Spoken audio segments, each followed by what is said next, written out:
Hello दोस्तों, कैसे हैं आप लोग। तो आज हम आप लोगों के लिए बीएड सेकंड सेमेस्टर 2022-24 सेशन का पेडागोजी पेपर लेकर आए हैं। जो पहला पेपर है B 201 A pedagogy of mathematics. 3 घंटे का ये पेपर है, मैक्सिमम मार्क्स 70 का। सेक्शन ए में लघु उत्तरीय प्रश्न है। 8 में से किन्हीं 5 के उत्तर आपको सेक्शन ए में देने हैं और सेक्शन बी में आपको देने हैं दीर्घ उत्तरीय प्रश्न इंटरनल चॉइस के साथ 3 प्रश्नों के उत्तर।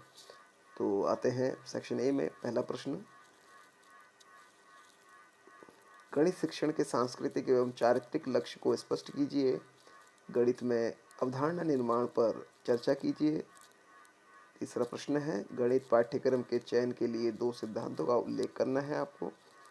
गणित को पाठ्यक्रम में स्थान देने का क्या कारण है, यह आपको बताना है। गणित शिक्षण में अभ्यास कार्य के महत्व की विवेचना आपको करनी है। गणित शिक्षण में श्रव्य दृश्य साधन किस प्रकार सहायक होते हैं, ये आपको बताना है दोस्तों।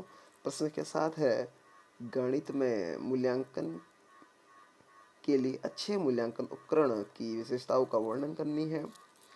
गणित विषय में पिछड़ेपन के मुख्य कारण क्या होते हैं, आपको बताना है। सेक्शन बी में आते हैं दोस्तों, दीर्घ उत्तरीय प्रश्न है इंटरनल चॉइस के साथ। प्रत्येक प्रश्न जो है 15 अंक का है। यहाँ पर श्री निवास रामानुजन वर्तमान युग के महानतम भारतीय गणितज्ञ माने जाते हैं। गणित संसार को उनके योगदान की चर्चा करनी है। इसी के अथवा में गणित का शिक्षण अन्य विषयों के शिक्षण के साथ साथ संबंध करके प्रदान किया जाना चाहिए, इस कथन की विवेचना आपको करनी है। दूसरा प्रश्न है, गणित शिक्षण की आगमन निगमन विधि इंडक्टिव डिडक्टिव मेथड के बारे में आपको बताना है। इसी के अथवा में माध्यमिक स्तर के गणित के लिए एक प्रकरण पर का चयन करना है और इस पर जो है लेसन प्लान आपको मैथ्स पर तैयार करना है। कंप्लीट लेसन प्लान आपको बनाना है। प्रश्न संख्या 3 है, गणित के अच्छे शिक्षक में कौन कौन से गुण व दक्षताएं होनी चाहिए, आपको बताना है। इसी के अथवा में शॉर्ट नोट लिखना है किन्हीं 2 पर। ICT for teaching mathematics to backward children और last activities for popularisation of mathematics. तो दोस्तों, ये था बी 201 ए मैथमेटिक्स का पेपर। अब आते हैं B 201 B pedagogy of physical science. Pattern same है, सीधे प्रश्न पे आते हैं।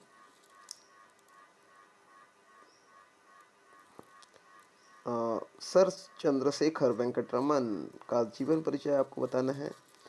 दूसरा प्रश्न है, भौतिक विज्ञान से आप क्या समझते हैं। भौतिक विज्ञान की प्रकृति और महत्व पर चर्चा कीजिए। विज्ञान क्लब एवं विज्ञान मेले पर एक टिप्पणी लिखिए। विज्ञान शिक्षण में पाठ्य पुस्तकों और संदर्भ पुस्तकों से आप क्या समझते हैं, ये आपको बताना है। उपलब्धि परीक्षण और नैदानिक परीक्षण में क्या अंतर होता है, ये आपको बताना है। भौतिक विज्ञान में शिक्षण में मूल्यांकन का क्या महत्व है, ये आपको बताना है। प्रश्न संख्या 7 है, भौतिक विज्ञान शिक्षण में लक्ष्यों और उद्देश्यों के बीच अंतर आपको लिखना है। प्रश्न संख्या 8 है, भौतिक विज्ञान की पाठ्यचर्या निर्माण की प्रमुख सिद्धांत, इसका वर्णन करना है। सेक्शन बी दीर्घ उत्तरीय प्रश्न। पहला प्रश्न है, विज्ञान शिक्षण में की महत्वपूर्ण विधियां कौन सी हैं, उनमें से किसी एक का वर्णन आपको करना है। इसी के अथवा में है 9th क्लास का कोई एक लेसन प्लान आपको तैयार करना है फिजिकल साइंस में।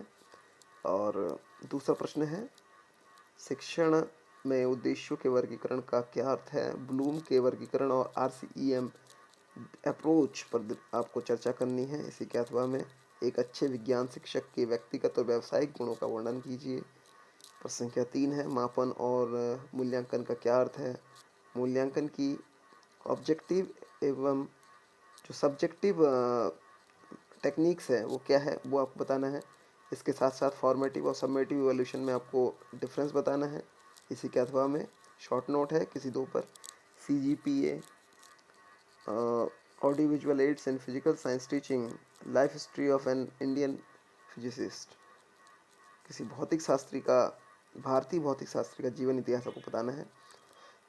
अब आते हैं तीसरा प्रश्न पत्र B 201C pedagogy of biological science. Pattern same है। सीधे प्रश्न पे आते हैं। Explain the nature and scopes of biology as a discipline, ये आपको बताना है। पुनरीक्षित वर्गीकरण के आधार पर जीव विज्ञान शिक्षण के प्रमुख उद्देश्यों को सूचीबद्ध कीजिए। जीव विज्ञान शिक्षण में पाठ्यक्रम संगठन की विभिन्न विधियों का उल्लेख कीजिए। माध्यमिक कक्षाओं के लिए जीव विज्ञान की पाठ्यपुस्तक का विश्लेषण करते समय आप किन बिंदुओं को ध्यान में रखेंगे, ये आपको बताना है। जीव विज्ञान शिक्षण में श्रव्य दृश्य सामग्री का क्या महत्व है, ये आपको लिखना है दोस्तों। जीव विज्ञान शिक्षण की अभिक्रमित अधिगम प्रविधि का वर्णन कीजिए। प्रश्न के साथ है, विद्यालय स्तर पर जीव विज्ञान परिषद के उद्देश्य एवं कार्य को स्पष्ट कीजिए। और लास्ट है, जीव विज्ञान शिक्षण में लिखित परीक्षाओं की आवश्यकता को सिद्ध कीजिए। सेक्शन बी है दीर्घ उत्तर प्रश्न। जो पहला प्रश्न है वो है, माध्यमिक स्तर पर जीव विज्ञान शिक्षण की आवश्यकता एवं महत्व की समीक्षा कीजिए।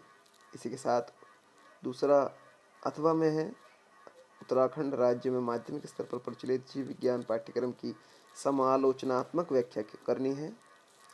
प्रश्न संख्या 2 है, 9th क्लास जीव विज्ञान में कोई एक आपको लेसन प्लान तैयार करना है। अथवा में है दोस्तों दूसरा प्रश्न, उपलब्धि परीक्षण से आप क्या समझते हैं? जीव विज्ञान शिक्षण शिक्षक द्वारा प्रयोग में लाए जाने वाले विभिन्न उपलब्धि परीक्षण कौन से हैं, ये आपको बताना है। प्रश्न संख्या 3 है, what is the remedial teaching, why is it important for an biology teacher, discuss in detail, यह आपको बताना है। उपचारात्मक शिक्षण क्या है और जीव विज्ञान शिक्षक के लिए क्यों इसका महत्व है, क्या इसका महत्व है, ये आपको बताना है। इसी के अथवा में एक प्रभावी जीव विज्ञान शिक्षक की विशेषताओं एवं क्षमताओं का वर्णन आपको करना है। तो ये था तीसरा paper.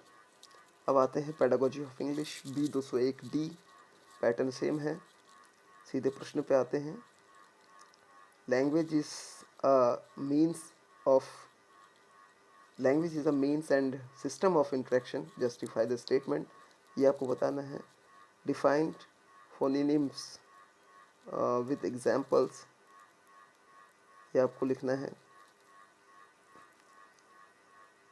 Define the term objectives, differentiate between educational objective and teaching objective, mention any 4 advantages of writing objective in behavioral term, compare the bilingual method with the translation method of teaching, English is a skill subject, discuss करना है।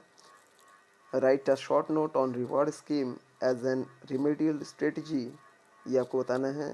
what is meant by objective type test, write its importance in evaluation, ये आपको बताना है। Section B आते हैं दोस्तों। जो पहला प्रश्न है, what are the aims and objectives of teaching of English language, discuss the aims of teaching English at secondary level in Indian school। इसी के ऑप्शन में दूसरा, define structural approach, enumerate the objectives of structural approach, also point out the merits and demerits of structural approach of teaching English।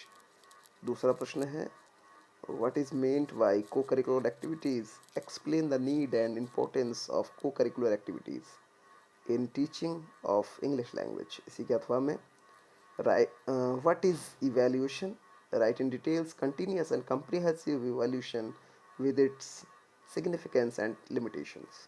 प्रश्न संख्या 3 है, what is meant by planning in English, prepare a detailed lesson plan of any unit of class 8th standard in English subject।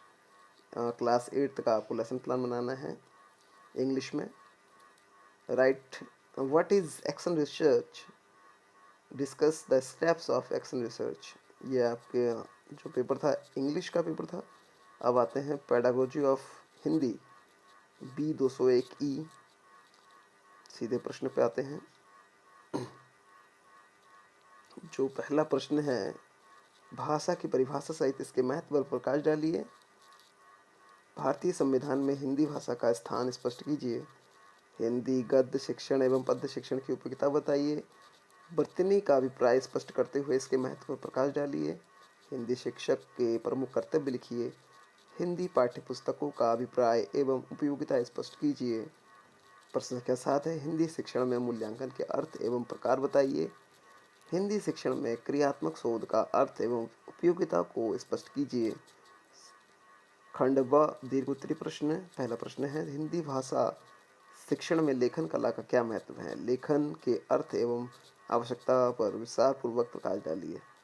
इसी के अथवा में हिंदी भाषा शिक्षण में पाठ्य सामग्री सहगामी क्रियाओं यानी को करिकुलर एक्टिविटीज़ से आप क्या समझते हैं? इसके प्रकार और महत्व को विस्तार से लिखना है। हिंदी शिक्षण का माध्यमिक स्तर हेतु किसी भी कक्षा एवं प्रकरण से संबंधित पाठ्य योजना तैयार करनी है। इसी के अथवा में हिंदी शिक्षण में नवीन दृश्य श्रव्य के सामग्रियों का अर्थ प्रकार बताते हुए स्पष्ट कीजिए कि इसके चुनाव कौन कौन सी विधियाँ सावधानियाँ बरतनी चाहिए।